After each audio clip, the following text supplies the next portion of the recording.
इस लेक्चर में हम देखेंगे थेवेनिन थ्योरम। एक सर्किट को हम थेवेनाइज करेंगे when dependent sources like this one is also present. Dependent sources में क्या होता है, इनका जो वैल्यू होता है वो सर्किट के दूसरे एलिमेंट्स के पैरामीटर पे डिपेंड करता है। जैसे सपोज यहाँ पे करंट डिपेंडेंट करंट सोर्स है, इसकी करंट 4 ओम रजिस्टर की करंट पे डिपेंड करती है। So how to thevenize a circuit when both dependent and independent sources are present. So let's move.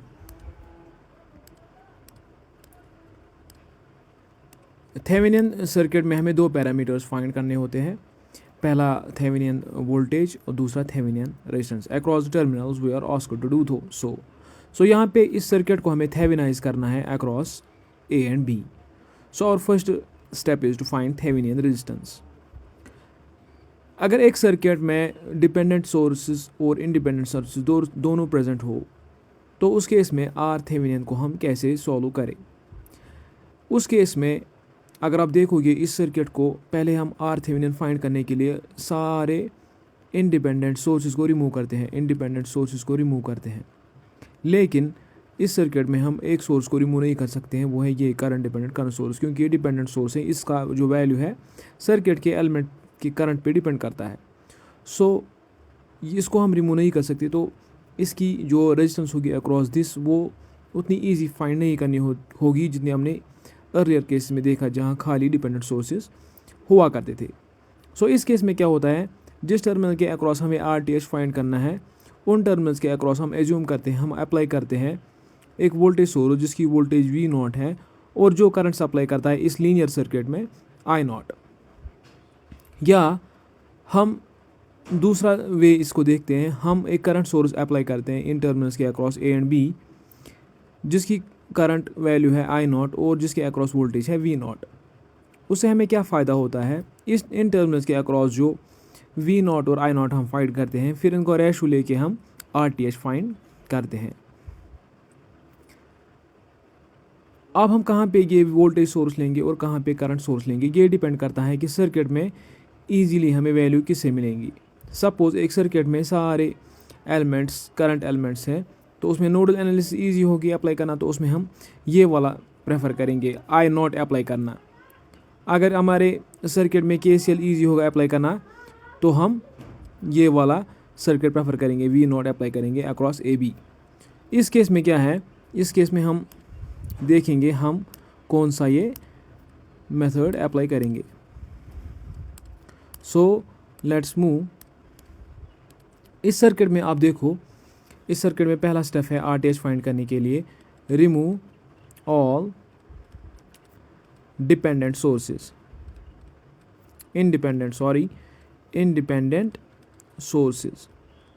इस सर्किट में इंडिपेंडेंट सोर्स एक ही है, वो है ये जिसका वैल्यू है 5 वोल्ट। इसको रिमूव करने जा रहे हैं हम, लेकिन इसको रिप्लेस करते हैं हम एक शॉर्ट सर्किट से, क्योंकि वोल्टेज सोर्स को हम रिप्लेस करते हैं शॉर्ट सर्किट से।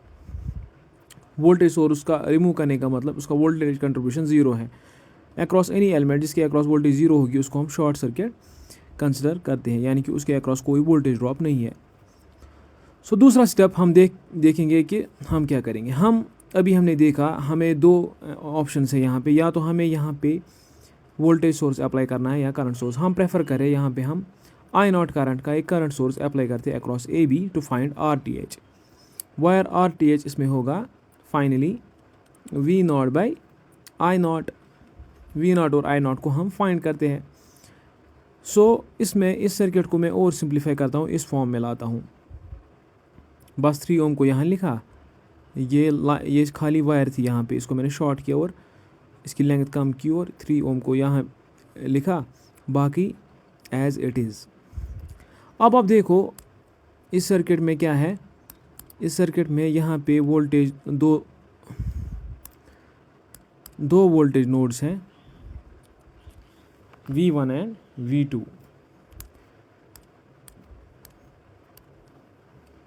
V1 एंड V2 अगर आप गौर करोगे जो आई नॉट है ये पैरेलल है 2 ओम रजिस्टर की, यानी कि V2 जो वोल्टेज है अक्रॉस 2 ओम वही voltage across the current source है, यानी कि V0। V2 को हम एज्यूम करेंगे V0।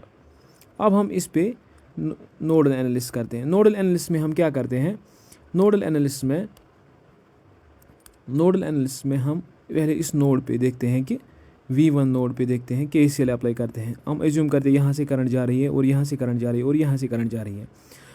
For a minute I call them I1, I2 and I3. So at node 1 we have I1 plus I2 plus I3 equal to 0. KCL, Kirchhoff's current law. Sum of current is going out from a node is 0. So I1 होगी voltage across this divided by its resistance according to Ohm's law. इसके across कितनी voltage है V1।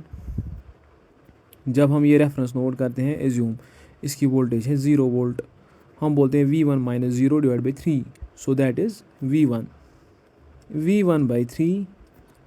और यहाँ से current आ रही है -2IX, I2 है -2IX और यहाँ से करंट जा रही है IX।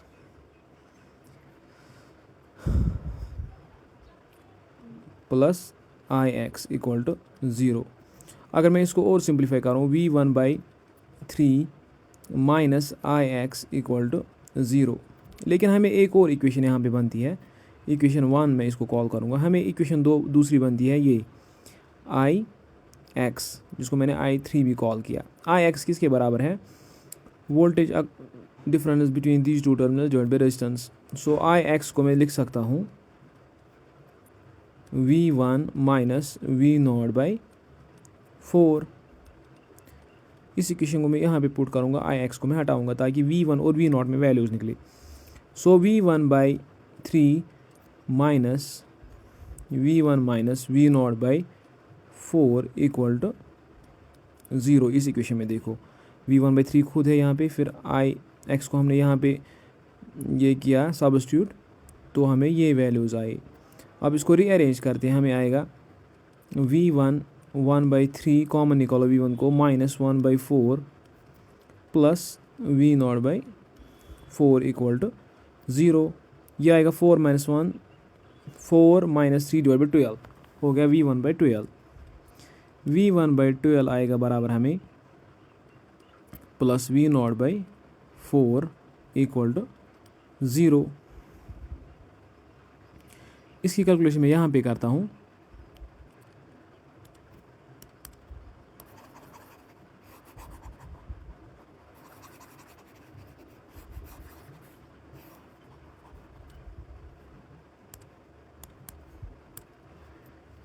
हमें आएगा V1/12 प्लस 3V0। हम इसको यहाँ पे भी 3 मल्टीप्लाई करेंगे और नीचे भी, ताकि ये बन जाए नीचे 12 divide by 12 equal to 0।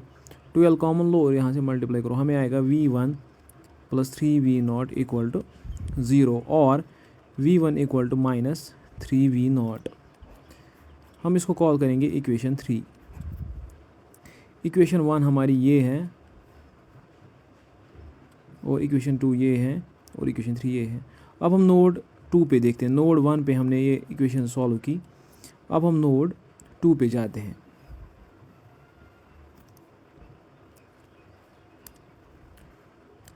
Node 2 पे हमें क्या मिलेगा? नोड 2 पे हमें मिलेगा यहाँ से कितनी करंट जा रही है, यहाँ से कितनी करंट जा रही है, यहाँ से I call them I4, I5, I6।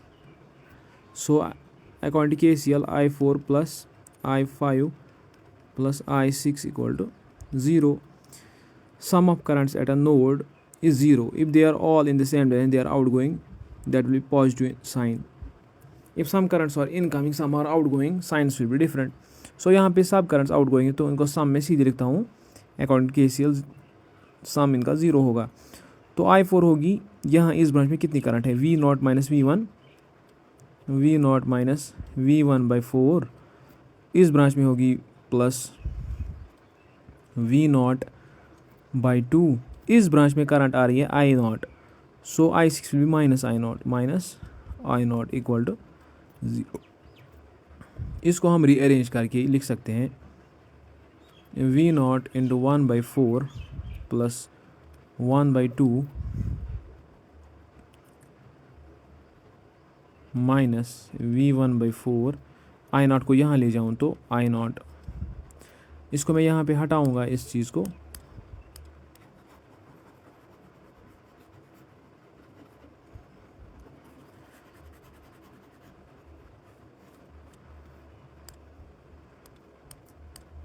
So this equation यहाँ पे आएंगे, ये आएगा 6/8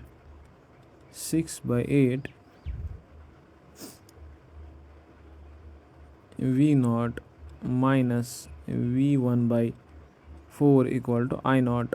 हमें कर रिलेशन निकालने V0 और आई नॉट में, सो V1 को हम हटा लेंगे, हमें एक इक्वेशन बनी है ये V1 इक्वल टू -3 V0। पहले मैं इसको और सिंपलीफाई करता हूँ, 2 मल्टीप्लाई करता हूँ ऊपर भी नीचे भी, ये बन जाएगा 6 V0 minus 2 V1 divide by 8 equal to I naught. So 6 V0 minus 2 V1 is 8 I naught. अब मैं इक्वेशन 3 को यूज़ करूँगा यहाँ पे, इक्वेशन 3 को यूज़ करूँगा इसमें, 6 V0 माइनस 2 V1 को रिप्लेस करेंगे हम, minus 3 V0 equal to 8 I naught. So it will be minus minus plus, 6 + 6 is 12 V0 will be equal to 8 I naught, or 4 2s are 4 3s are,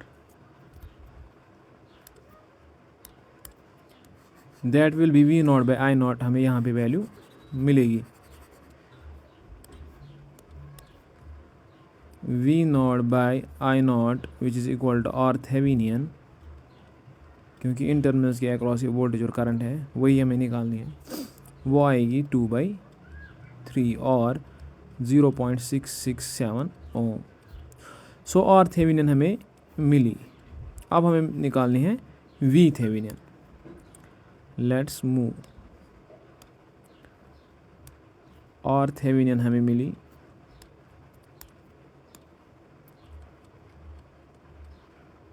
are Thevenin का value हमने find किया 6.67 ohms. अब V Thevenin इन terminals के across voltage निकालनी है। अब इस सर्किट को देखो, हमने वोल्टेज सोर्स वापस लाया, इंडिपेंडेंट सोर्सेज को वापस रेस्टोर किया सर्किट में। अब यहाँ देखो आप सर्किट, इस सर्किट को मैं सिंपलीफाई करता हूँ, इसको मैं टर्मिनल 1 मानता हूँ, यहाँ से 3 ओम और 5 और सीरीज़ में है, यहाँ से डिपेंडेंट करंट सोर्स है और ये ब्रांच सीरीज़ में है क्योंकि यहाँ कोई करंट नहीं जाती है, और हमें 2 ओम के अक्रॉस जो वोल्टेज है उसी को हम वी थेवेनिन बोलते हैं, यानी कि ए टर्मिनल ए बी जो है ये है टर्मिनल्स अक्रॉस 2 ओम रजिस्टर। सो अगर हम गौर करेंगे इसमें आई एक्स करंट चल रही है तो इसके अक्रॉस वोल्टेज होगी I X times 2। So V Thevenin will be 2 × I X according to Ohm's law, V equal to I R. अब हमें आई एक्स अगर यहाँ पे मिलेगी तो हम उसको 2 से मल्टीप्लाई करके वी टी एच फाइंड कर सकते हैं। अब हम इस नोड को मानते हैं वी वोल्टेज। सो हम अगेन नोडल एनालिसिस अप्लाई करते हैं। नोडल एनालिसिस जहाँ पे भी आपको अप्लाई करनी हो, आप पहले नोड्स को मार्क किया करें। अब हम इस दूसरा स्टेप होता है नोड को मार्क करने के बाद उसकी वोल्टेज असाइन करो, फिर देखो वहाँ से करंट्स फ्लो कराओ, ऐसे खुद उनकी डायरेक्शन असाइन करो और नाम भी दे दो I1 I2 I3। So eight node 1,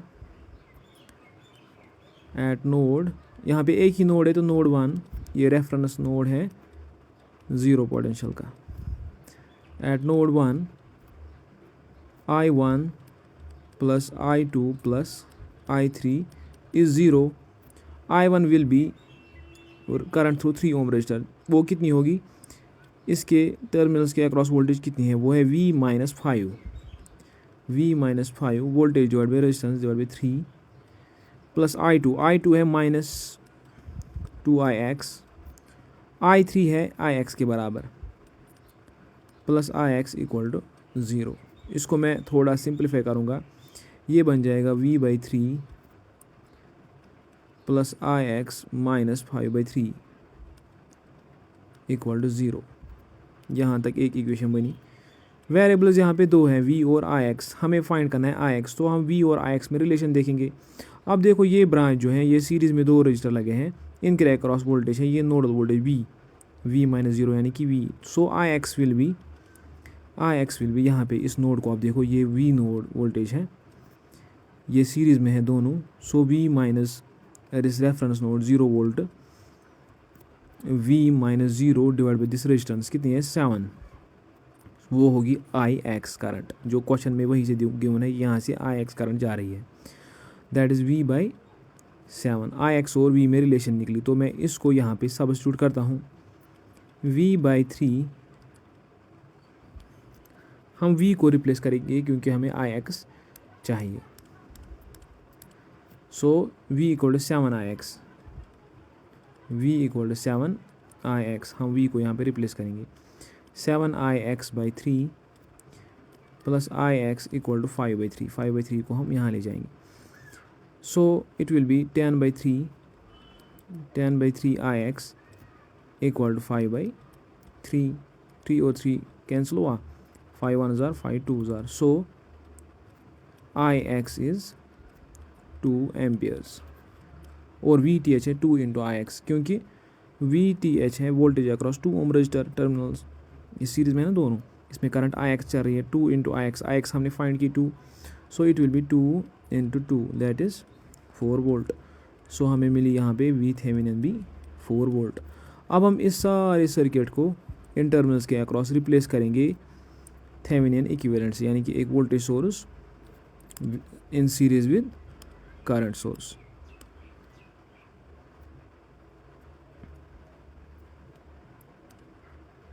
So this whole circuit will be now replaced by Thevenin equivalent, where VTH we found to be 4 volt and RTH will be 0.67 ohms. Sorry, 6.67 is RTH. RTH is 6.67 ohms. So this whole circuit is replaced by a simple circuit of voltage 4 ohm and resistance 6.67 ohms 4 volt। अब इन दो terminals पे हम जो भी load लगाएंगे उसकी analysis हम कर सकते हैं, उसमें करंट कितनी जाएगी एट्सेट्रा। होप आपको ये अंडरस्टैंड हुआ होगा।